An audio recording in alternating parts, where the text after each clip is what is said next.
to see. You can see that this is the pattern. Oh, okay. She will allow it to cool. After that, she will bring it here and solidify it. And that's by allowing it to go through the cooling process. And she will be stirring until she gets a fine texture out of it. As she's stirring now, you can see that the surface actually looks dried, but after inserting the stick, you can see that there's still liquid under. Because it's butter. Because it's butter, usually the temperature when it hits the upper part, it easily becomes dry. Even sometimes if you want to cut. Coffee images right here again. Welcome once again to Coffee Images, where we explore cities through pictures. We are still in the city of Tamale, and today we find ourselves in Kumo, where they manufacture the shea butter. This particular area is called Kumo. And then this particular area where the production is being done is called Maltiti.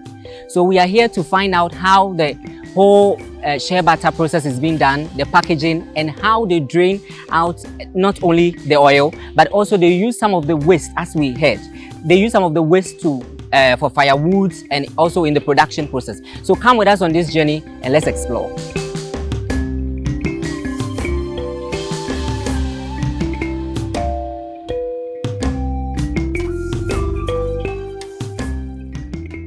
Okay, so as part of the production for the shea butter, which particular stage is this? This is the kneading stage. They are kneading with the kneading machine. Okay. We have two forms of kneading, the manual kneading and then the mechanical kneading. So they are using the machine right now. So you see that they have already finished the kneading and they are removing the white foam, which is now ready for boiling. So you can see that this is ready for them to send it to the kitchen for it to be boiled. Okay. And that is where they will extract the butter from. Okay. So from this particular stage, where else are we supposed to go? From here, we go to the kitchen where the boiling and extraction will take place. So let me show you something. You see that the shea have two wastes that will come after the process. The first waste is this one. The brown one? The brown liquid water. They will discharge it. Okay. After that, it will dry up. When it dries up, you see that it will be like some brown cake. Some brown cake? Yes, that brown cake is also used to fuel. It helps in burning a lot. Okay. Although it is a problem, but it is also a very good resource as well. As in burning, as in the process of using it for firewood or something like that? Yes. Oh, okay. So they will just put maybe a stick or two of firewood and then they will use it to supplement the burning throughout the process. The problem it generates is the volume, because in a day they generate a lot of the waste. So where to really store this waste is a challenge now. Otherwise, once it dries up, it becomes a very good material for burning. So the whitish thing we see here right now, is it edible? Like, can someone? You can't edit it you can't eat it at this stage, unless it goes through the extraction process. So from here we'll go to the kitchen and then see the extraction.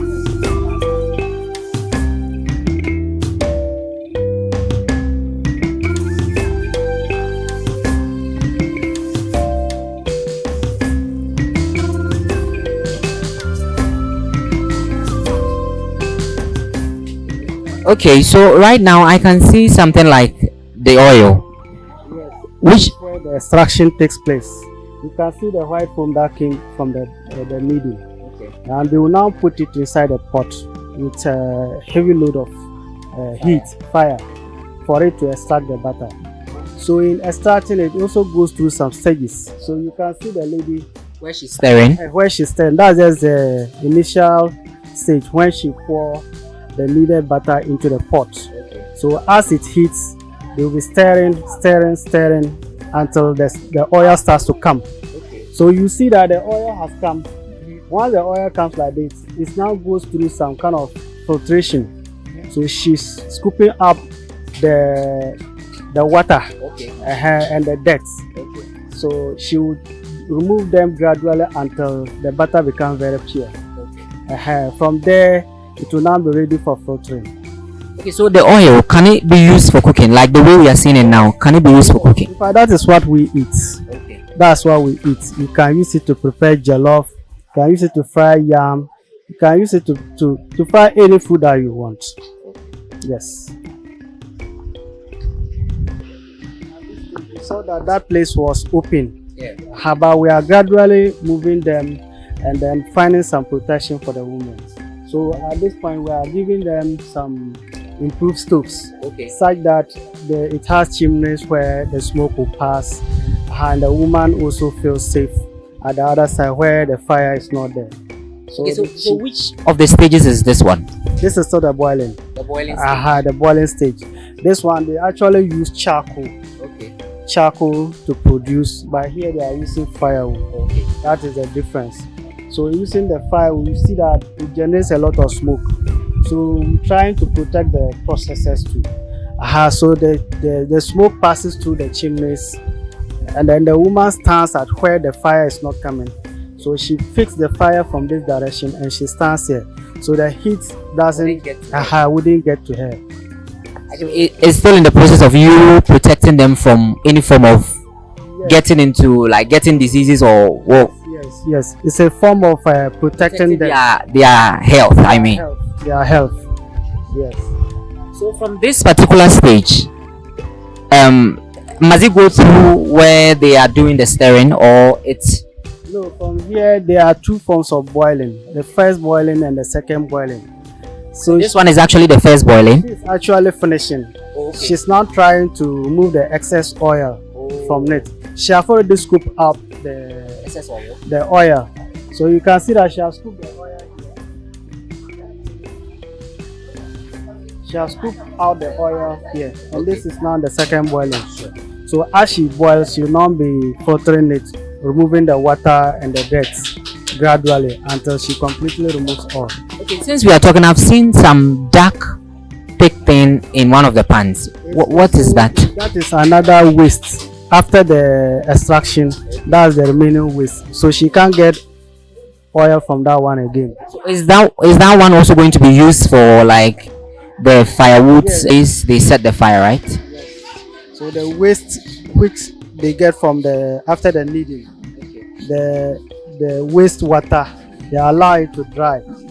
Then when it dries like this, they collect it and now they come to use it. After the boiling too, they get another waste which is more darker, but that one is being burned faster. So from there they So how would one know if this brownish thing is dried? Oh, you can easily tell. You can feel it. If it is dry, you can feel it with your hand. So like if you go to the back where they treat the waste, you can really see this is dry, this is still not dry. So in a normal Ghanaian home, do you think we can use this thing to set fire? Yeah, they use it a lot, even when they are stirring TZ. Better than charcoal? Yes, they like it more than charcoal. It burns faster. Yes.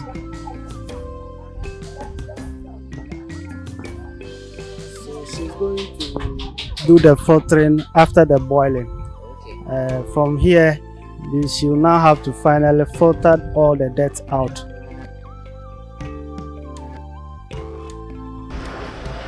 This is the filtering process where she's actually draining out the good oil from what they were stirring on the fire. So this is actually the filtering process, and after this production, they will take it to the cooling room for it to cool down for production to start, right? Okay, so right from the filtration process, right from here you have to go to. Yeah, they will send it to the cooling room, but they allow it to cool. So mostly they do it tomorrow morning. By that time the oil has cooled down, and they will use a stick to stir it until they get a uniform texture. If it is a yellow butter, you will see it to be yellow. If it is the white one, then you see it to be white butter. So when it's cooler, can one use it as a pomade, in a form of a pomade? Yes, you can. That is the point. You can add or use it to do any other product that you want, whether cosmetic or you want to cook with it direct. You can. So, so in the production process, we're actually seeing it to be liquid. So how do you get the solid texture? Once it cools down, that is the time it becomes solid. So they will stir it and to get the uniform texture. That's why they do the stirring. Otherwise, if you allow it this way, tomorrow morning it will cool down, but you won't like it because it will not be uniform. So in the cooling process, are they supposed to still keep the cover on top, or it will be taken off? No, it will be taken off. They will transfer it into another container. So that is where they will now start to use the stick to stir it until they get the butter.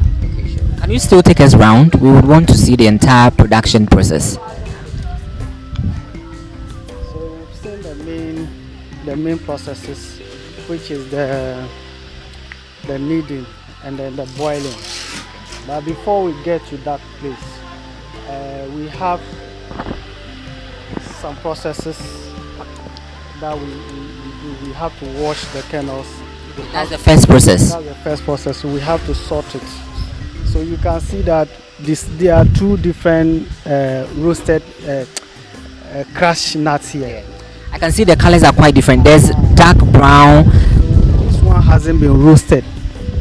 Which one hasn't been roasted? Is it the dark brown or the one that looks a bit like clay? The one that looks like clay is not roasted yet. Okay. But the dark brown has been roasted. So that one is ready for milling. Okay. From here, we'll take it into the machine room for the milling machine to mill it into the brown paste. Okay. It's a brown paste that will go for kneading. So this one is still going to be roasted.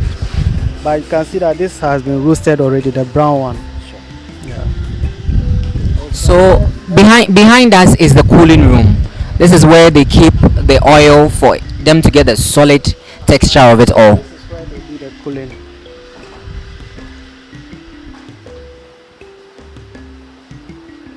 Can you open at least one for us to see? Oh, okay. She will allow it to cool. After that, she will bring it here and solidify it.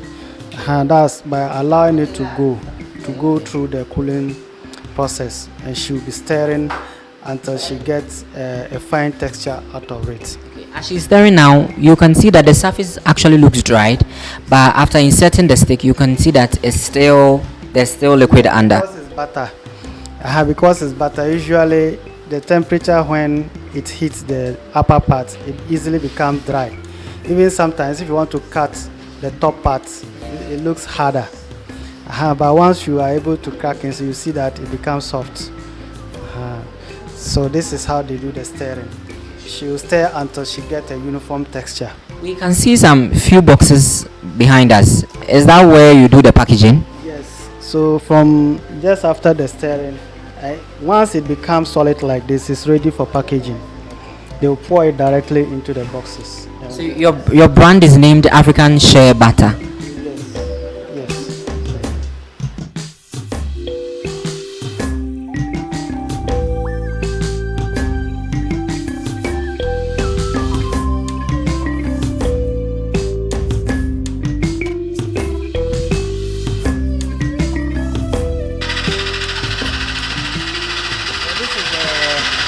The milling and crushing room. Okay. In this room there are two machines. One does crushing it into the grits, and the other one mill it into the brown paste. Okay. So let's go and then we see.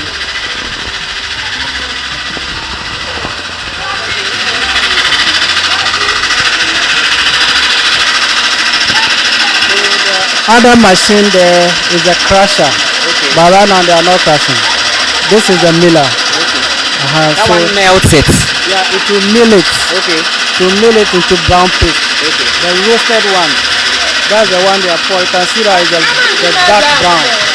So they mill it into the paste. Okay. And so this is the paste that will now be kneaded. They send it to the kneading machine and it will knead it. From there it goes to the kitchen for extraction.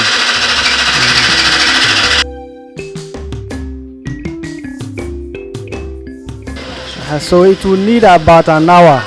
Then they will stop the machine and scoop it out. When it finishes kneading, you yourself you will see that the color will completely change to white.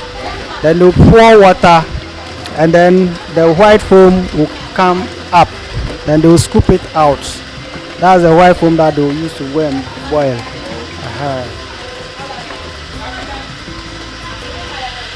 Throwing it and then maintaining it until it dries up is our problem.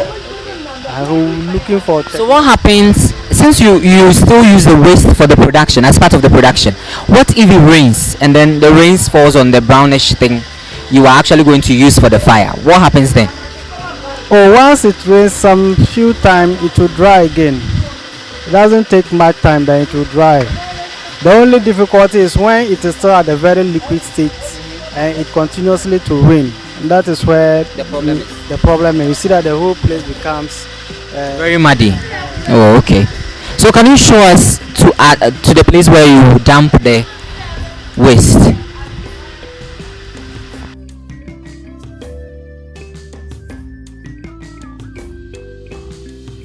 This is the dumping site where they keep all the waste they got from the oil. So he's going to tell us a little bit more about it. So we see some in these containers. Yes, it's just that they don't have any space for it. Okay. So they conserve it like this within some short days. In about 2 weeks, you see that it will start to solidify. Okay. Once it hardens up, they will remove it. Okay. And then dry it further. Okay, but health-wise, don't you think it generates some form of insect or something which can come into your house and then cause some form of? That's why we are managing it in a way that the effect of it wouldn't harm anybody. Okay. So at the moment we are exploring and using different technologies that can help to be able to manage it in such a way that we can easily get the dried one. Okay. So there are technologies that we're exploring, like utilizing it to get gas out of it and then further drying it. Gas. Can you take us through the gas procedure? You mean the gas we use for cooking, right? Yes, this is a technology that we are trying. Okay. I'll take you to that place and then I'll show you how we are trying to see whether we'll really be able to tap the gas out of it. Okay, sure. But we haven't been able to extract the gas yet. And the experts are still studying it to see the possibilities involved.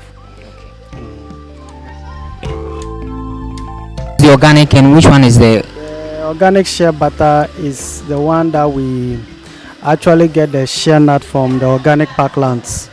We have some groups that we have trained who have the capacity to go into where there are no farmlands to collect the shea nuts.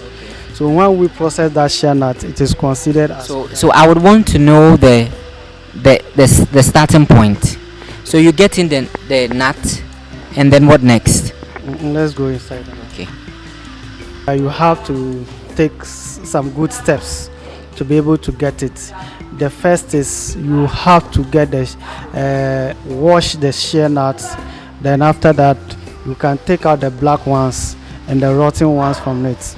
Then from there, you shade dry it, let the water runs out. Then you send it to the crushing room, the machine room. Then you crush. After you crush it into smaller grits, you come to roast it again. You roast it into the dark brown color. From roasting, it goes back to the machine room for milling. After milling it, then it goes to, you allow it to cool. After cooling, it goes for kneading. From the kneading, it goes for boiling, like you saw. And from boiling, we have two processes of boiling. You do first boiling, after that you scoop it out, do second boiling and filter it. After filtering, you now do the cooling. So is there like a particular reason why we would have to wash the nuts first before the whole process starts? If you don't wash the nuts, the butter will not look clean and the butter will not look nice. Some people don't wash, and that is why their butter will not be quality. So the important step is you have to wash the nuts. You have to wash it and wash it well, and then take out all the bad ones.